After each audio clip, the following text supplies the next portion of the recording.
This time on Roadkill, the Rotsun lives again! At least for the next 30 seconds or so. I can't see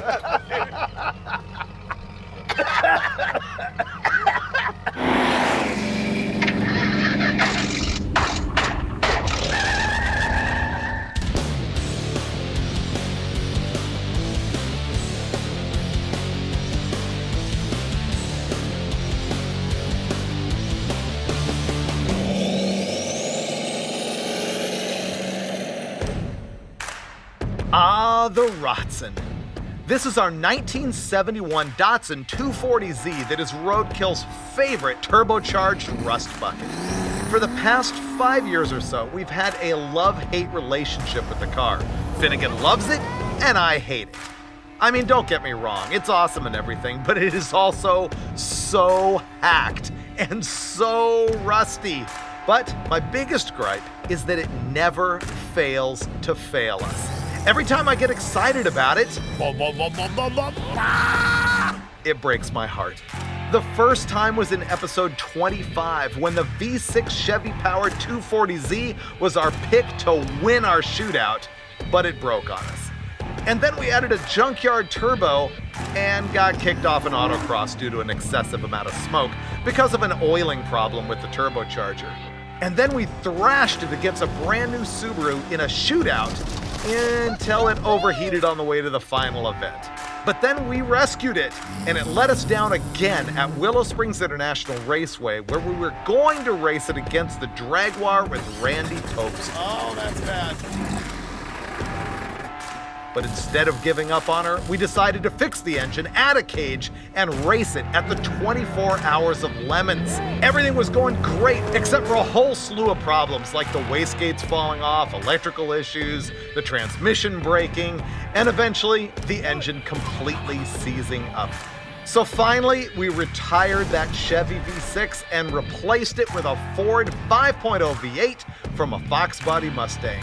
It was like a new car again, with more power and a beautifully obnoxious hater pipe and turbo sticking out of the engine bay.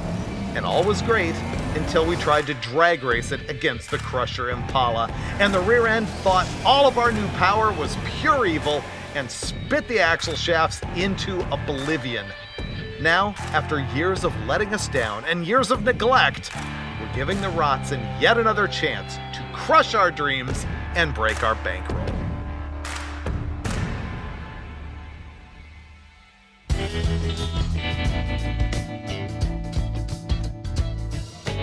It's been 2 years since I paid any attention to this thing whatsoever.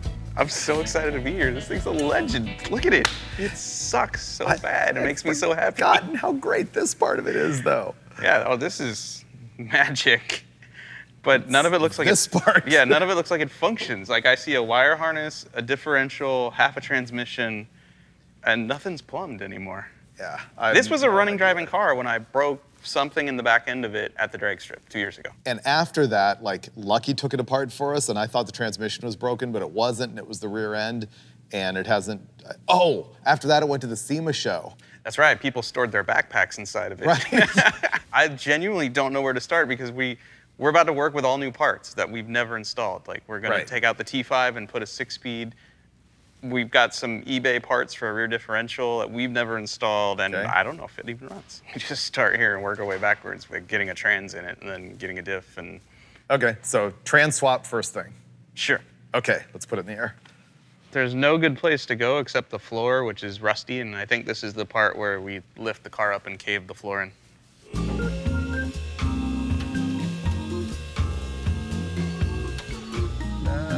Whoa, it's bouncing the back off. It seems much safer. Wow. As I gaze at the soft underbelly of the Rotsun, I am reminded precisely how horrible this car truly is. I can't even believe we had anything to weld to when they put the roll cage in here. The rust over here on this frame rail is epic, and the patchwork of sheet metal and garbage, pretty bad. But we're gonna make it faster anyway. It looks like we're gonna have to start by removing the stock T5 transmission bell housing. That's what we've always had in this thing. A T5 is fragile like glass. It cannot handle this kind of power. We're gonna be installing a T56, which will take a different bell housing and clutch, but I think we're also gonna have to make some clearance here in the tunnel, so that's gonna be more hacking work. And I am freaking out about what we're gonna do for a transmission cross member because there's like nothing to attach to under here, so that'll be a thing. And then back in the back, I am reminded that there is currently no differential in this car at all. And so we're gonna have to fix that. We're also gonna eliminate these half shafts that have that funky bolt together adapter onto the center diff. And that is what we were welding together at Tucson Dragway the last time we had this thing out when we were drag racing against the Crusher. I guess that's gonna be eliminated. So I think our starting point is just start taking the bell housing apart and then try and bolt on the new one and figure out our clearance for our T56. T5 bell housing gone. Okay. This is the mid plate for the new bell housing. It is once again time to put very shiny parts on our rusty old car. This flywheel and our transmission kit came from Silver Sport Transmissions, a company that specializes in adapting 5 and 6-speed manual gearboxes to any old car.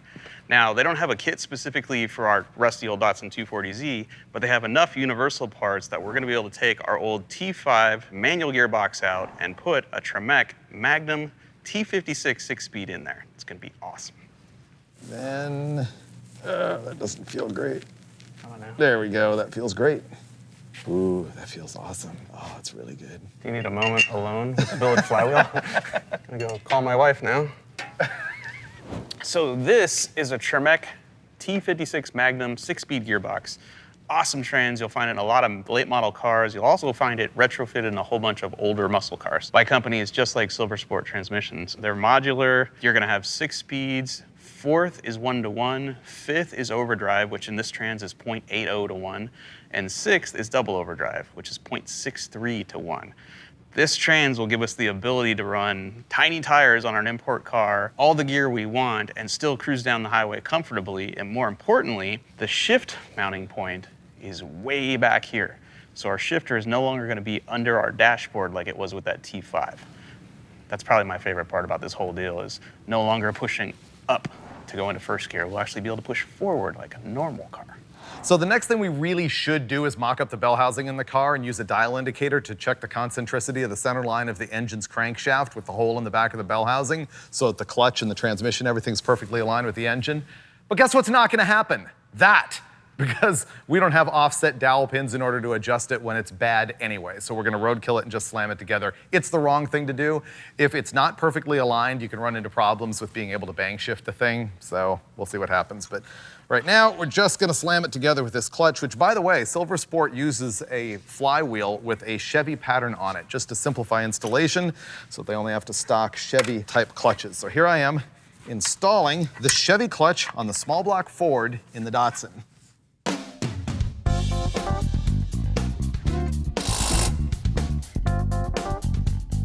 We wanted to heave the transmission up in here just to see if it was gonna clear the floor pans and tunnel and all that stuff, and we hadn't even messed with the throwout bearing yet. As of this moment, the transmission's fitting so well, we actually started to work out the throwout bearing, and we're getting it up in there until we realize that this doohickey on the trans case is hitting this bulge in the body of the car. And because we don't want to damage the pristine sheet metal on the Rotsun, we're gonna go ahead and just hack this thing right off the case of the transmission to make clearance. Fixed. There we go, we're good. Okay, hurry. No, just let go, you're fine. Oh, okay, good. Yeah. We have broke nearly everything in the drivetrain of the Rotsun over the years. We broke our T5 transmission twice. We broke our differential. We broke the half shafts. I mean, we've destroyed everything thanks to our Ford Power Stroke diesel turbo power plant. And once again, we're gonna go with spend way too much money on parts the car doesn't deserve, and we're gonna throw $1,200 worth of eBay stuff on a pallet at the rear suspension and drivetrain, and then we're gonna go throw another $3,000 worth of polished and powder-coated billet parts to make this fit that rusty car. What you're looking at is the complete rear suspension and differential and brake systems from a 1990 to 1996 Nissan 300ZX twin turbo car. What does that mean? It means we now have a larger differential. This is an R230. This is bigger than a Ford 9-inch ring gear. We're gonna get 369 gearing, a viscous limited slip, 28 spline axles and CV joints, 5-lug conversion, which is gonna give us way more options for wheels and tires on the back of the car now. And all of that billet goodness is going to make this fit that car and ultimately be just that much more reliable than it used to. Oh. R200, this was the one we got off eBay out of a Subaru WRX STI. 8-inch ring gear, really not bad, limited slip. That's a pretty good diff that bolts right into a Datsun 240.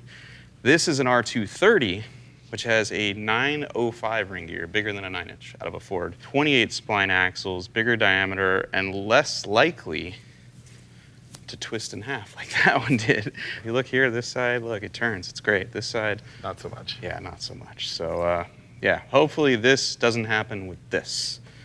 I have better faith in it. Here's a list of everything we're about to replace. All of this stuff's going away. The only thing we're keeping from back here are the stock lower control arms.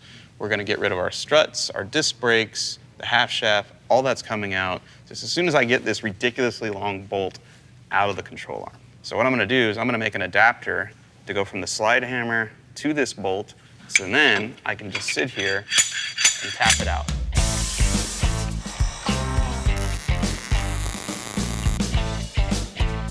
Now, thread together. Working.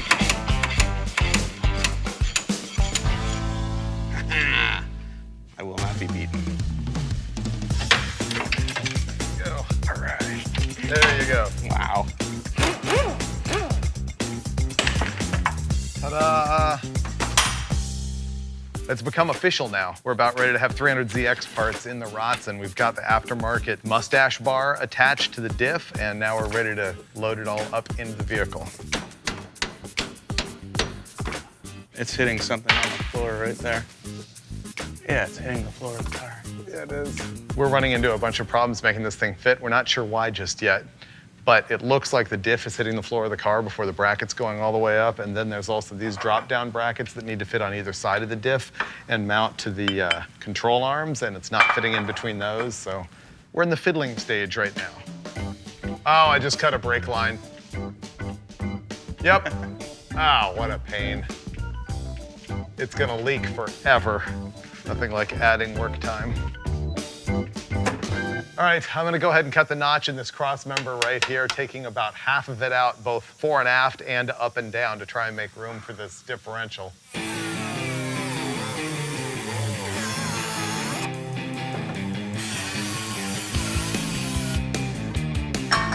Love welding right next to a fuel cell. Oh yeah. This is the half shaft out of the, I think, driver's side rear of the car. And we're rebuilding it with the stock 300ZX CV joints, outer and inner, but with brand new, shorter, custom shafts right there. And how dumb is this? We're almost ready to put it all together, and we can't finish the job because the stupid rubber boot doesn't fit over the housing of the CV shaft properly. The way these work is it's a lot of grease and ball bearings and races and stuff in there, and if you get any grit, any dirt in there, the whole thing locks up and destroys itself. So you really need the boot to stay on there. This is stopping everything we want to do today. This is the front control arm mounting point. Goes right there, right? Except the flange, the front of our brand new R230 differential, hits it. It will not go on there. We can't mount our control arms, so I'm just gonna borrow some stuff from Hot Rod Garage. This is the drive shaft of one of their project cars. They left it laying around. Clearly they don't need it, so I'm gonna cut it, and I'm gonna weld their drive shaft into our cross member so that our drive shaft has room to be awesome. Yeah. Thanks, Tony. Thanks, Lucky.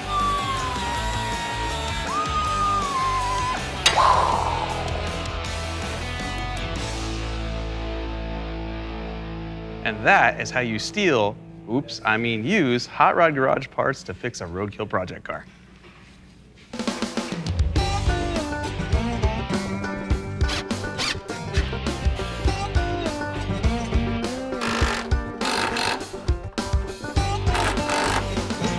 remember how we were working really hard last night on the CV joints? Well, we finally gave up on that because the CV boots that we had were completely wrong. So Mike called the guys that have the company that make this whole rear suspension deal, and they're gonna send us some complete axle shafts and everything. So in the morning, we'll be able to put that together, and that is gonna be hanging us up from completely installing all this. But once I clear out that bushing so that I can get the bolt through there, we are going to be hanging the spindle right here.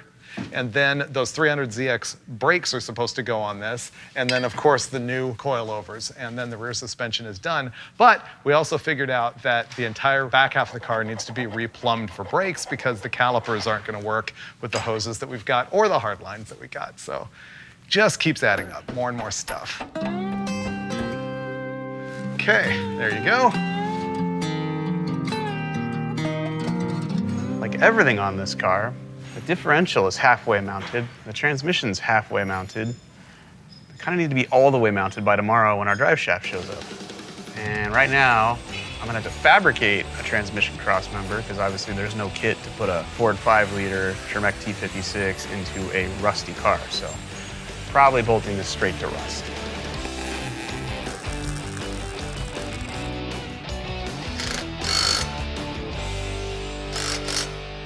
Oh, it's only going to the rusty floor? Yeah. Okay.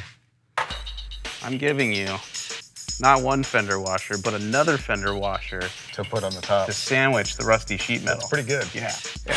I care.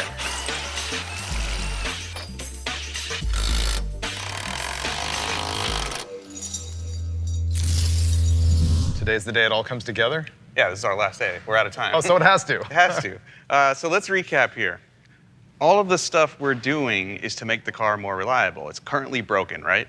Here's our original setup.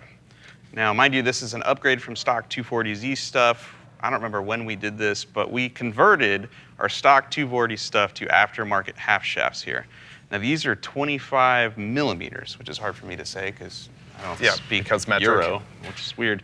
And you'll notice the stub axle, which should be in the differential, is broke off in here. Okay, so that's no good. We're getting rid of that. Never mind the fact that there's 2 adapters on each end here to convert all this stuff to CV, because the factory stuff is U-joint, and all these bolts fall apart. All the time. We never could keep them together. All right, so then we call up Tech Toys Tuning. They say get 300ZX turbo car stuff from a 90 to 96 Nissan car. We do that. So this is a stock 300ZX half shaft, which is too long for our application in the 240Z. The track width is too long. Oh, okay. So Tech Toys Tuning sent us shafts, which are shorter and stronger, but while we were assembling it, like Dave was pointing out, we found out our boot would not fit over the CV housing.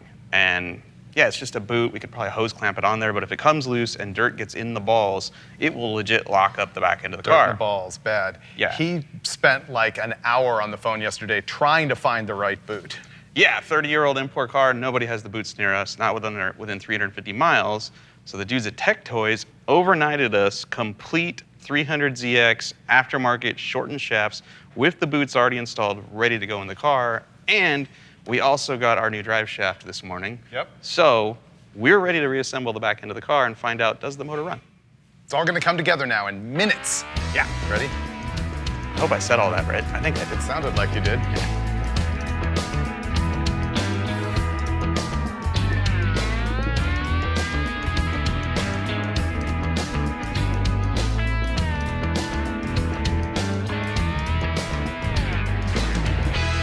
And the adventure continues. Our aftermarket axles, the ones we had overnighted to replace the other aftermarket axles that had a CV boot issue that wouldn't work, they're both too long.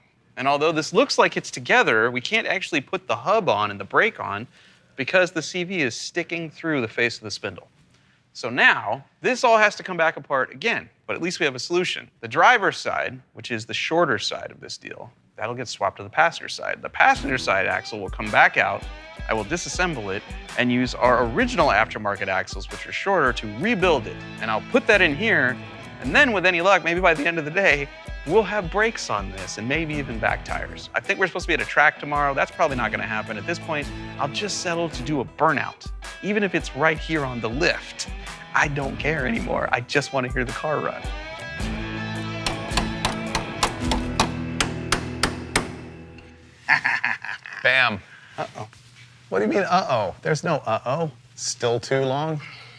If this doesn't fit, can we just pretend this was all a joke and go home? You know what we did pre-Roadkill with Crusher Camaro? We had a center blocker and a rear end and couldn't get an axle to go in. We changed the chunk at West Tech. Yeah? And I cut the end of the axle off. Yeah, you did. There isn't enough spline depth on this. When this thing is fully installed, it uses 100% of the spline. But this end might be. What he's trying to say is this axle is also too long. That's the punchline. Yeah. Yes. I'll cut and sleep the son of a It'll be just like old days, because we did that on the Rotsun before. I will cut the axle in the middle. I will sleeve it. I will rosette weld it. We've done it before.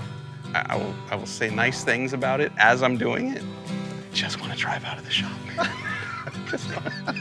just okay, not even out of the shop. Burnout on the lift. Burnout on the lift. That's all I need in my life right now to make this worthwhile. I'm not even mad.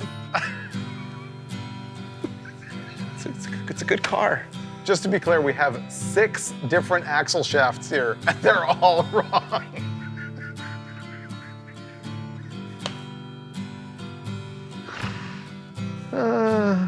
It's killing me.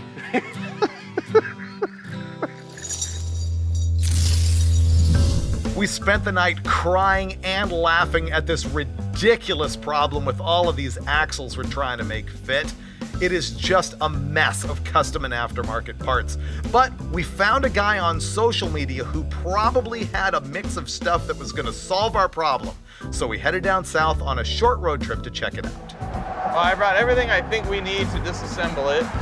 And I don't think it's fully assembled anyway, so we should be able to get back, I'm thinking, in 3 or 4 hours.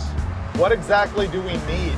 So the control arms we have are stock, because when we ordered the kit, they were out of their control arms. Well, their control arms are adjustable up to 1.5 inches, almost 2 inches, so you can increase the track width, which is what we need with our axles. Our axles are too long. Yeah. Put the longer arms on, that'll space the upright out, then we should be good. No more shortening and resplining axles. Like, we should be in good shape with this, hopefully. Man, this is nice. We're in Palos Verdes, California. We had a sweet drive up here in my old 67 C10, and we're visiting Joe, who's a Roadkill fan. He's been to a bunch of our events, and he's got a 71 240Z with the same aftermarket rear suspension. And Finnegan scienced out that the lower control arms have adjustable heims on them so that we can spread it out, which will solve our problem with having too long of an axle. So this is gonna be great. We're gonna gut this guy's car and leave him with a shell that won't roll anymore. Perfect Roadkill. What all are we taking here? Just these control arms, unless you needed something more. All we gotta do is unbolt the inside. And drop the coilover. Yeah, unbolt the strut. And pull the brake line, and you guys are set. Yeah. Coilover's off? Yeah.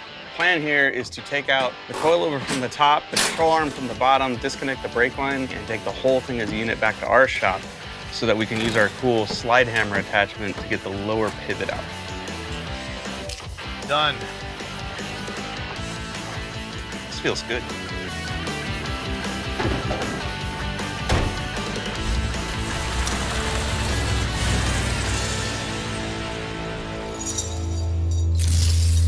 That guy was cool.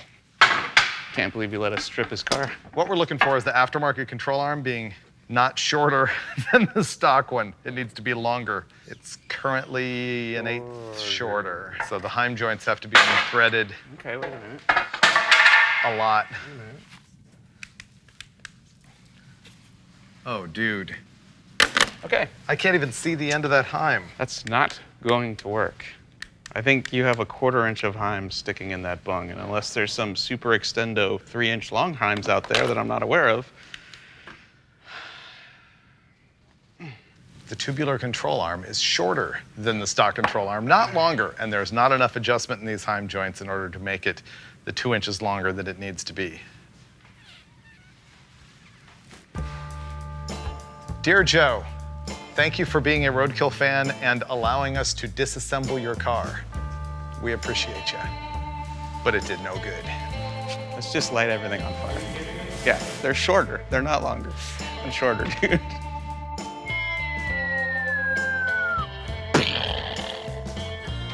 That is the story of our last 3-4 days, debacle. We had 3 sets of axles that were the wrong length, so we can't get the rear suspension together. Then we did the Hail Mary with that guy Joe, who was super cool, and we gutted his car right in his driveway, got back here, and poof, like that, realized that the control arms were completely wrong, also not the solution. So right now, it's Friday at like 6 p.m. There is nothing we can do to get the rear axle solved. Next week, we're gonna have to find a way to get some axles made or something. We've got like 3 different schemes in place with different people to figure out how to fix it. So what we're gonna do now is actually drop the car down and start worrying about other things. I've wired up the fuel system, I've wired up the transmission reverse lockout doohickey, and now we gotta deal with the clutch hydraulics, which I'm gonna do upstairs, and the shifter and some other stuff. So here we go. Dropping the car down and finally moving on from the stupid IRS that I never want to touch again as long as I live.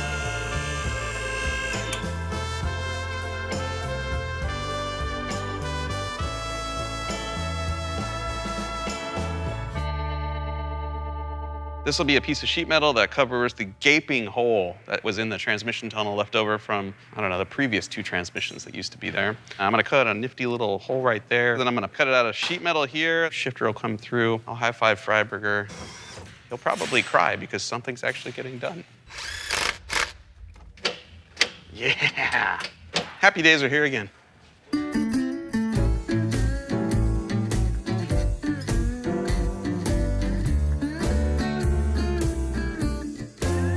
So I think it's ready to fire up. This is the part where we make noise? Uh-huh. There we go! It's working!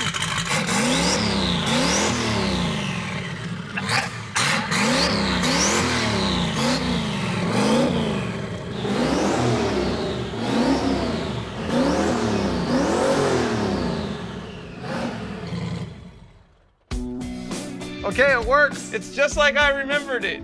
So crappy, I love it. All right, that's a victory.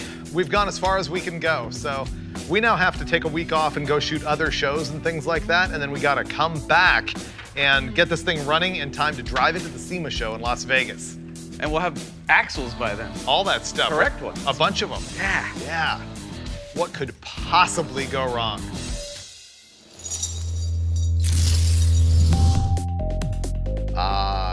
I feel much more relaxed now. You know why? It's 2 weeks later.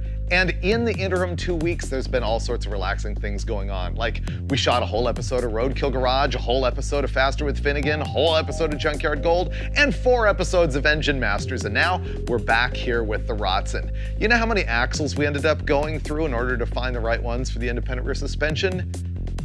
9! Yes, 9 axles was the key number. And because we were out doing other things, we had Lucky bolt them in for us. He also made the brakes work, had to grind down the caliper here to make it work with the wheel, put on a little wheel spacer. This is all good to go. So finally, Finnegan and I can move on into doing the other things that this turd needs in order for us to hit the road. It needs like a passenger seat, and we gotta figure out why that turbo is smoking so bad. We got a real oiling problem there of some kind. And then once we get it fixed, we're hitting the road to the SEMA show. And we might even make it there, but I doubt it.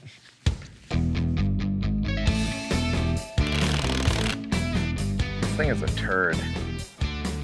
It really is. We gotta figure out why this thing is huffing so much smoke, and Finn wants to make a new exhaust pipe for it, because this one just blasts the windshield. Blast the windshield on my side, though. You're good with that. When we're going $160 allegedly on the highway. We? Today. You and me. You. Like Thelma and Louise. Oh no, this is your. We can't have your oil, deal. you know, in our peripherals. Yeah. I wonder if you've got the drain on the pressure and the pressure on the drain. That's possible. The only way to know is to take the lines off, pull the plate off, and then look and see which hole is bigger, because the bigger hole will be the return. Right. And I don't remember which is which when I made that thing, and that was 4 years ago. 11/16. I'll fix the exhaust if you fix that. So let's talk about the history of the hater pipe on the Rotsun, right? When we first built this car, the turbo was mounted much lower in the car, right? And it had the very first hater pipe with a tractor flapper valve on it. And it came up out of the hood right around here, and it was kind of low profile. And then when our headers fell apart because they were built out of really cheap thin wall tubing, we moved everything up here, and we built hater pipe number 2 that came up straight and was taller and had a flapper right about here. And then Freiberg, I think you took this motor to Engine Masters. Correct. And it was lighting the roof of this. Cell on fire. It was lighting the dyno cell on fire So at West Tech Performance, this got cut up and moved kind of sideways, and it's just been sitting here kind of like this ever since. And neither one of us are in love with how it looks. But right now, because of the oiling problem with the turbo, it's throwing oil all over the windshield. So if we can fix the oiling, great, but it still looks weird. So I'm thinking we should cut it and at least straighten it up and put another flapper on it. Yeah, it needs a flapper. But here's breaking news. We have it plumbed correctly. It's not like us. Okay, so then our problem then is the oil drain line needs to go back down to the pan. Right now it's going to the valve cover, and it is going through a scavenge pump that's pumping the oil, but it's still way too high. So I think we're gonna have to weld a fitting into the oil pan, run the hose down there. Gravity should do its job, hopefully less smoke.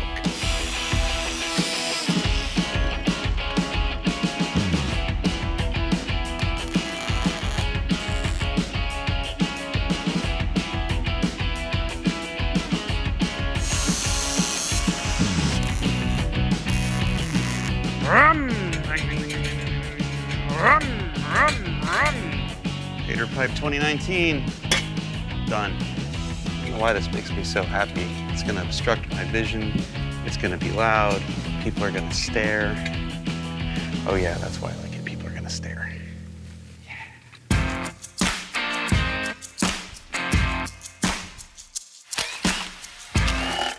Oh, we're screwed.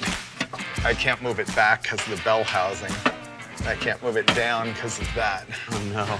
This is the oil drain for our turbo. This needs to go to our oil pan, but we can't get the oil pan out of the car, so our options here are limited. We can't weld our fitting in there like we wanted to, so now we're gonna use, it's not quite a bulkhead fitting, but we're gonna make it a bulkhead fitting. We're gonna drill a hole, we're gonna shove the fitting in there, put a nut that only sort of fits the backside of the fitting on the inside, and then silicone everything, a lot. And I'm sure it won't fall apart for the duration of this road trip. All right, we're done. Now we have to move on to throwing a seat in the car. Oh, and figuring out if that even fixed the oil leak turbo smoking thing.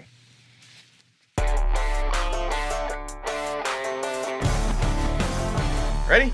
Sure. Nothing happens with the key. You forgot how to start it? Up top on the roll cage. Oh, yeah, I forgot. It's a race car now. He forgot how to start it. That was my fault. Hey. We have oil pressure. It's fixed! Hey, look at that. Oh, ignore that part.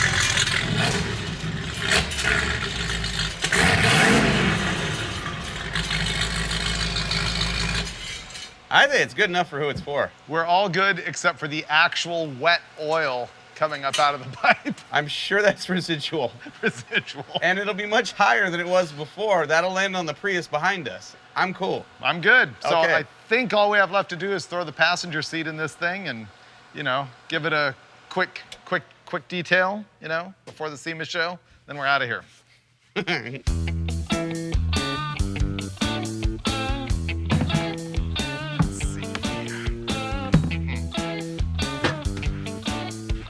Ah.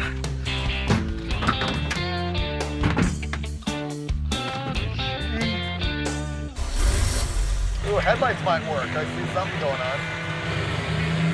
Here we go. Doing it. Rotsun lives. New trans, new rear end, new clutch. Not smoking yet.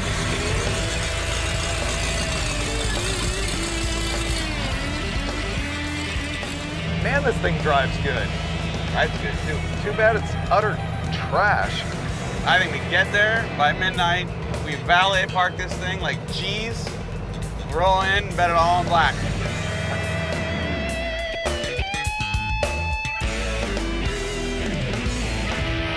I smell a lot of burning. We got a lot of oil up there. What's that grinding?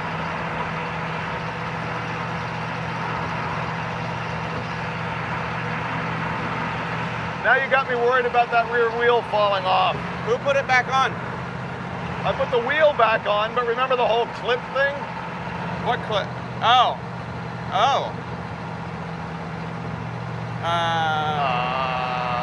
You convinced me it was fine. That was before we were driving it. Oh. I assumed we'd never leave the shop. Oh. Whoops. Well, we're really not going very fast, so if it falls off, we'll be fine. Yeah.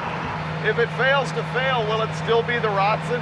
Oh, yeah. I mean, I can see through the roof right now. I can too. Here and here and here. Over there. Right there.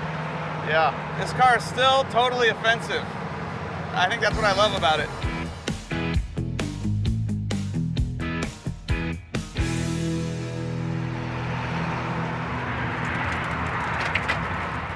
It just died? Yeah. Well, at least we got a shoulder. Wow. Yep. The Rotsun is great again. Oh, except for the dying on the freeway part. David Freiberger here, coming to you from the side of the freeway where the Rotsun has failed once again.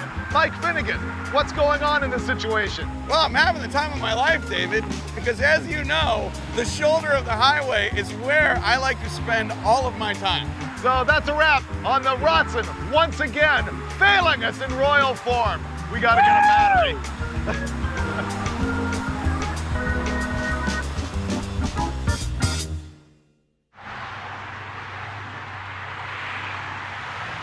You know, the very first time that the Rotsun ever failed on us, the battery fell over into the header and stopped our day. Yeah. So we built this battery hold-down bracket that's currently in our way. It is. Now the question is, did the battery fail or do we not have a charging system? I'd say both.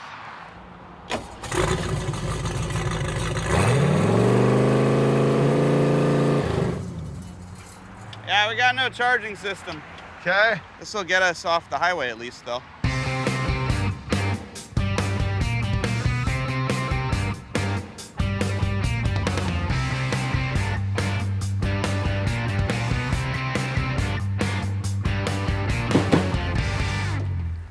Okay, it says cut, but it won't cut. These are the world's worst crimpers, and yet I'm going to use them to fix our charging problem. Battery's dead because the alternator's not charging it. And the alternator's not charging it because we had a little tiny wire that excites this thing, and it was broken in half. And I'm going to fix it with this wire that's the wrong color and the wrong size. If I could just find something to cut it. Oh, wait, here we go. All right, so I'll use the pliers to cut the wire, and then I'll use the wire cutters not to cut the wire. That's not even a good stripper either. All right, if you see these, just throw them. They're useless. But these won't crimp. I need those back. Damn. Okay, go for it.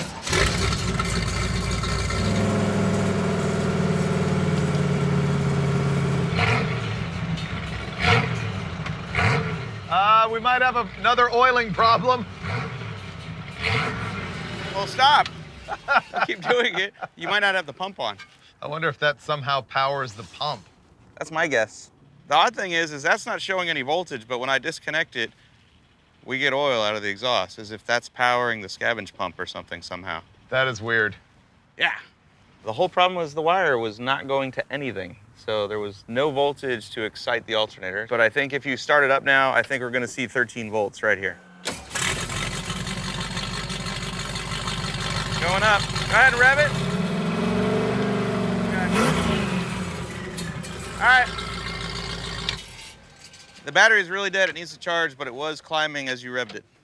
Okay. It's fixed. Barstow, baby, Barstow. Woo-ha! What happens in Barstow stays in Barstow.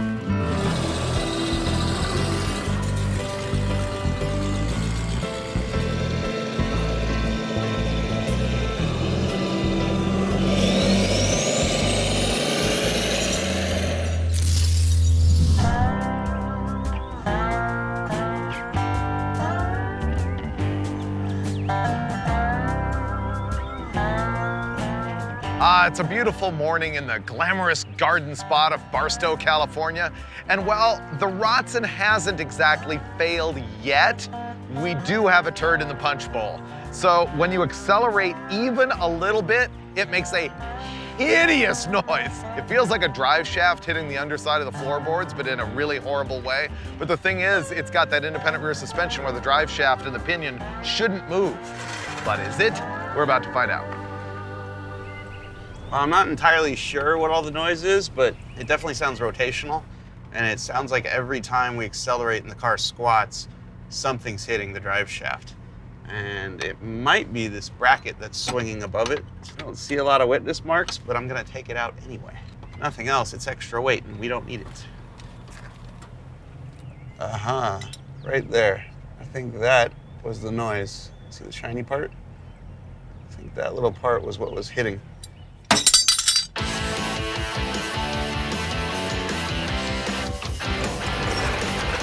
Vegas, baby, Vegas. Fixed? Fixed. Good. Nice work. No, no, no, no, no! I have no door latch. Oh, take a U-turn.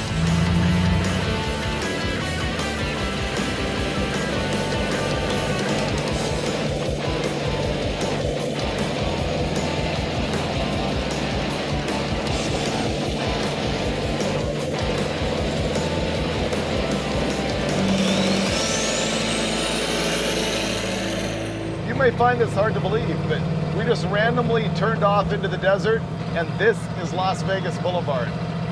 This goes all the way to the strip, This goes all the way there. and it parallels dirt and desert. Well, that's prison right there. All right, we're not gonna stop here. But after prison, yes. So we're nearly to Vegas. The car still runs, and we haven't done a burnout yet. More importantly, the Rotsun hasn't failed yet. So we need to give it its best opportunity to fail. Agreed. Let's go find some desert to play in.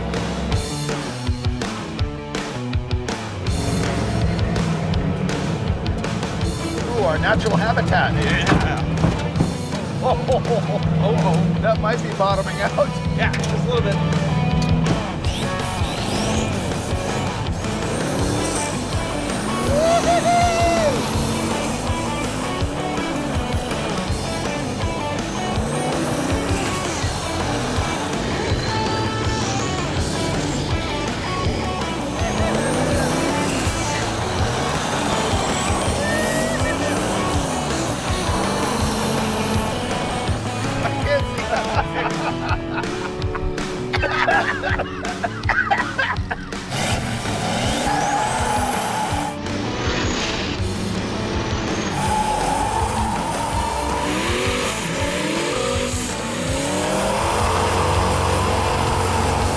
That was Rotsun levels of violence. That was pretty good. It works! And you know what? It's still rolling. Maybe it'll get us all the way to the SEMA show. It works! Let's go.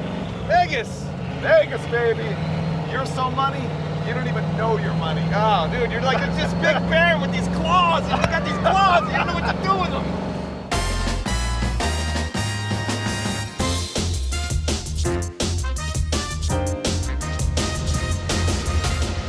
We're 4 miles from the convention center. 4 miles from SEMA, and Ooh. it's 235 degrees. What do you think? Keep going? I thought it was gonna fail to fail. Oh, it's gonna fail, but the question is, does it fail here on the strip, or does it fail at the convention center where all the cool cars are? I can't believe the water's still in it right now. Technically, we've won. We've made it here, but we're still 4 miles from SEMA in the convention center, and we are now actually overheating. That's 236 degrees and climbing. There's a lot of holes in this car that coolant could go through when this thing finally pops. I got news, that's 240. Oh boy. Yeah. Oh, dude, I feel the heat through the floor now. Yeah, I smell it. I almost don't want to pull next to the curb, dude. If it pops near a pedestrian, we're in trouble. I know, we gotta get in a lot or something. Let's just pull in here.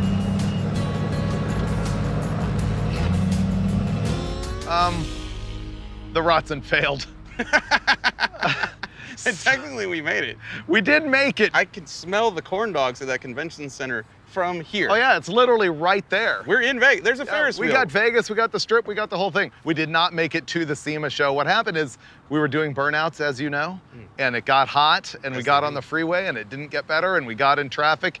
It climbed above 240 degrees while sitting in traffic. So, Walking? walking. I love this car. I hate this car. Look at it, it's the Rotsun. It's back.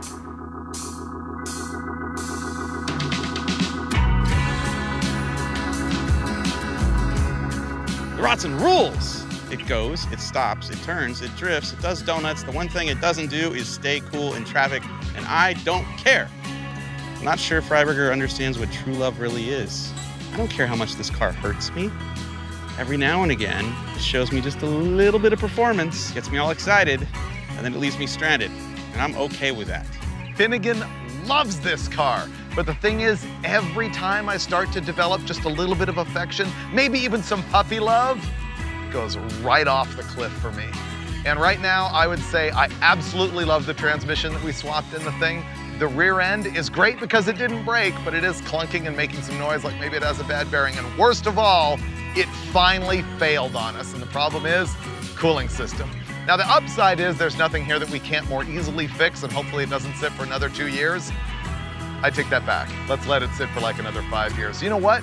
Maybe Finnegan should just take it home. That would be fine with me.